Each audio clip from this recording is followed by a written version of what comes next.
Chào mừng các bạn đã quay trở lại với kênh Biết Việt Nhật và Cuộc Sống ở Nhật. Hôm nay mình sẽ chia sẻ cách làm món bò lúc lắc. Bò lúc lắc là món ăn rất được yêu thích và nổi tiếng ở Sài Gòn. Cảm giác được tận hưởng món thịt bò mềm ngon, nước sốt thịt đậm đà cùng với vị ngọt của rau củ, ớt chuông ba màu và của hành tây rất ngon và không bao giờ có cảm giác ngấy. Món bò lúc lắc sẽ ăn kèm với khoai tây chiên, giòn ngọt sẽ vô cùng hấp dẫn và thích thú ấy.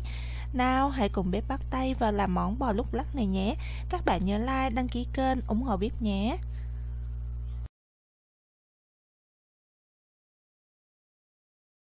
Nguyên liệu để chuẩn bị cho món bò lúc lắc thì bạn mua cho mình những loại nguyên liệu sau ớt chuông ba màu, màu xanh, màu vàng, màu đỏ, củ hành tây, một ít hành lá, ngò và cà chua thì mình để trang trí và mình sẽ thái mỏng để lên đĩa bò lúc lắc mình ăn kèm với cà chua luôn.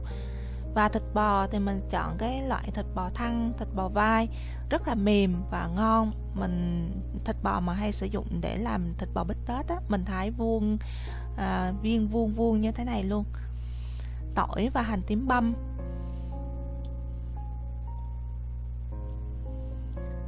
Và đối với khoai tây chiên thì mình sẽ chọn loại khoai tây đông đá, loại này rất là chiên rất là ngon.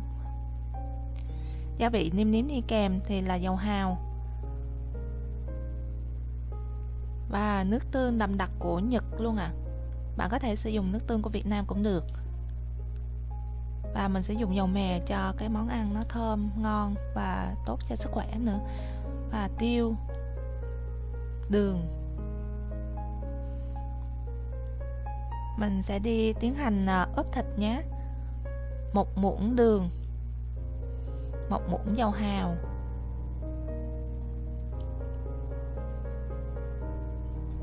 và mình sẽ cho dầu mè vào luôn một muỗng dầu mè, và mình sẽ cho một muỗng nước tương luôn Vì là dầu hào và nước tương khá mặn nên mình phải cho một ít đường để cho cái vị của nó vừa ăn và rất là ngon. Mình cho một ít tiêu luôn Mình sẽ trộn đều hỗn hợp này cho thịt thấm gia vị và mình ướp trong khoảng 5 tới 10 phút.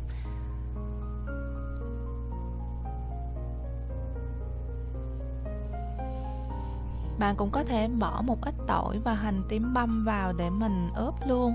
Nhưng mà do tỏi và hành tím băm thì mình sẽ phi thơm và mình phi trực tiếp với thịt bò luôn.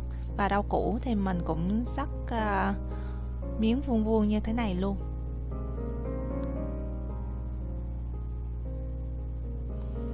Ớt chuông rất là ngọt, bạn nên sử dụng nhiều ớt chuông cho món ăn của mình, rất là ngon và ớt chuông rất là nhiều vitamin.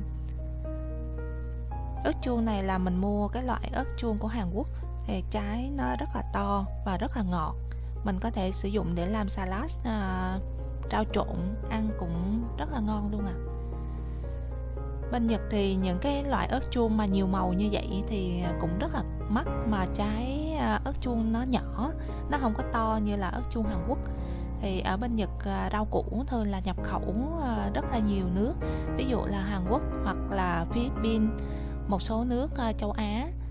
Vậy là bên Nhật cái thời tiết khí hậu rất là khắc nghiệt và đa số là ở bên Nhật là đất đá và đồi núi rất là nhiều, nên cái việc trồng rau củ cũng không có được nhiều, nên đa số là nhập khẩu các cái loại rau củ của nước khác vào Và mình sẽ tiến hành chiên cái khoai tây, mà khoai tây ăn kèm với bò lúc lắc cũng rất là ngon luôn.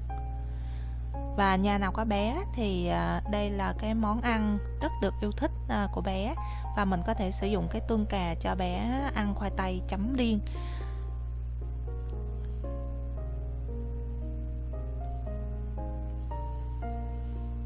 Và mình sử dụng rất là ít dầu mỡ nên mình chỉ sử dụng một ít dầu để mình chiên cũng rất là giòn. Mình cũng không cần phải sử dụng một chảo dầu để mình chiên. Một chảo dầu thì do mình sử dụng dầu chỉ có một lần thôi, sử dụng nhiều thì nó tăng cái lượng cholesterol. Và khoai tây mình đã chiên rất là ngon, và mình sẽ sử dụng cái giấy thấm dầu để mình cho hút hết dầu.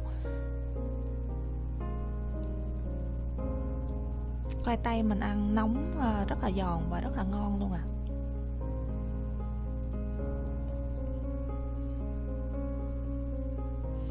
Và mình sẽ tiến hành đi làm bò lúc lắc. Thì mình cho một ít dầu vào chảo khi chảo bắt đầu nóng.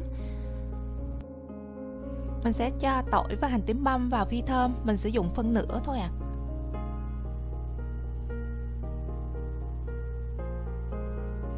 Mình sẽ đảo đều tay và để lửa nhỏ để cho cái phần tỏi và hành tím băm được thơm và được vàng. Nếu mà mình để lửa lớn quá thì tỏi và hành tím băm nó rất là dễ cháy và nó không có ngon ạ.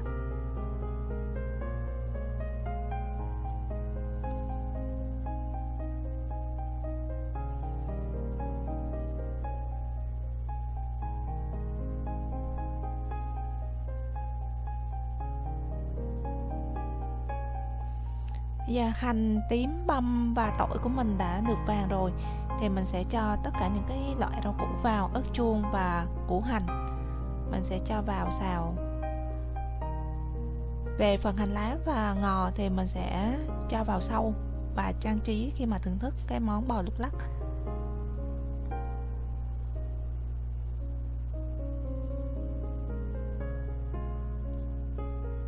Và mình cũng để lửa vừa và mình sẽ trộn đều.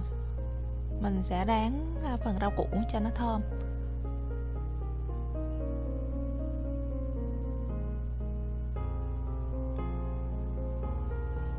Và mình sẽ nêm một muỗng dầu hào và một muỗng nước tương.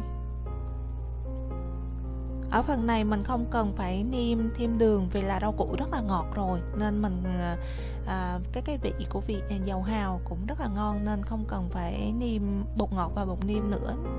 Nếu bạn nào thích ăn đậm đà hơn á, thì bạn cũng có thể sử dụng. Theo mình thì dầu hào đã đủ cái vị và hòa quyện với cái phần rau củ rất là ngọt rồi, nên nó vừa ăn rồi ạ. Mình sẽ đảo đều và mình tránh xào quá lâu thì rau củ nó mềm và nó không có ngon, không có còn cái độ giòn của rau củ. Và ở phần này rau củ thì mình sẽ cho ra đĩa, và kế tiếp mình sẽ xào thịt bò. Mình sẽ xào từng phần cho cái rau củ không có bị ra nước. Và mình vẫn sử dụng cái chảo vừa xào rau củ, mình cho tiếp dầu mè vào và mình phi thơm tỏi và hành tím băm.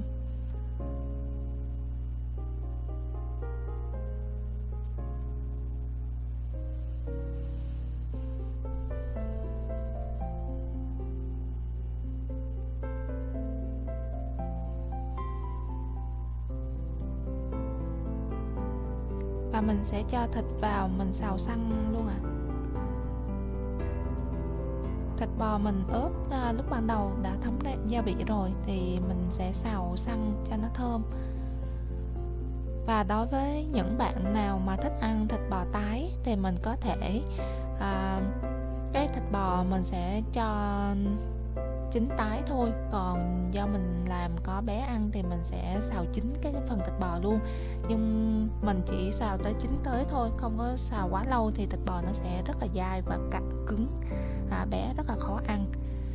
Và mình cũng chọn những cái phần thịt bò hay cái loại thịt bò mềm, nên mình xào lâu cũng không có bị dai, bị cứng.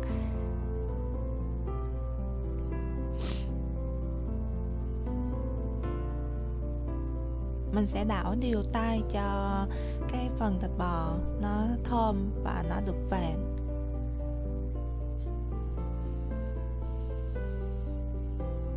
Và mình chỉ để lửa vừa thôi, mình đừng có để lửa lớn quá, thì cái phần lửa lớn nó sẽ làm thịt bò nhanh vàng và bên trong nó cũng không có được chín đều.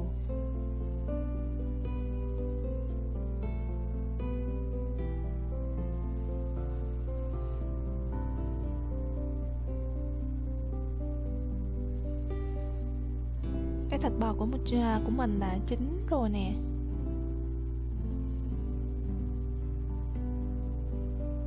Rất là ngon luôn, thịt bò rất là mềm. Và mình sẽ cho cái phần rau củ sau lúc nãy vào luôn.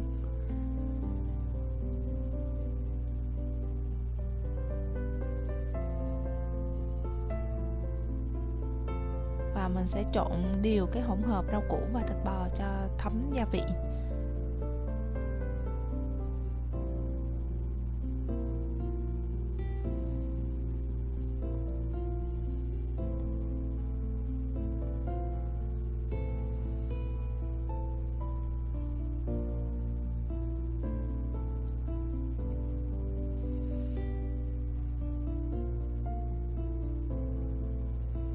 Mình sẽ đảo đều tay như thế này ạ.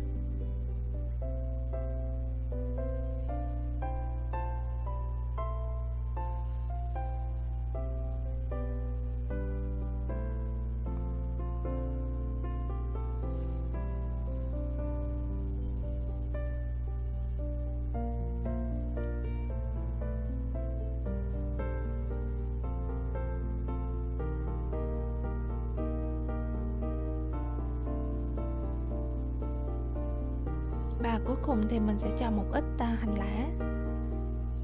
Nếu mà bạn nào thích ăn hành lá sống á, thì mình có thể tắt lửa và mình sẽ bày ra đĩa và thưởng thức luôn. Việc là cái đầu hành này khá cay mà mình làm cho bé thì mình sẽ xào cho cái đầu hành chín luôn ạ.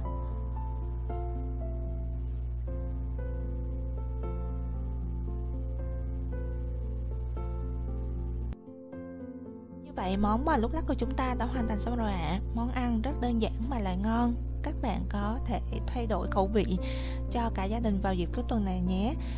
Trang trí món bò lúc lắc thì mình sẽ cho thịt bò ra đĩa, đổ ớt chuông và hành tây ra xung quanh, thêm chút rau sống trang trí và hành ngò thêm cho món ăn thêm sinh động.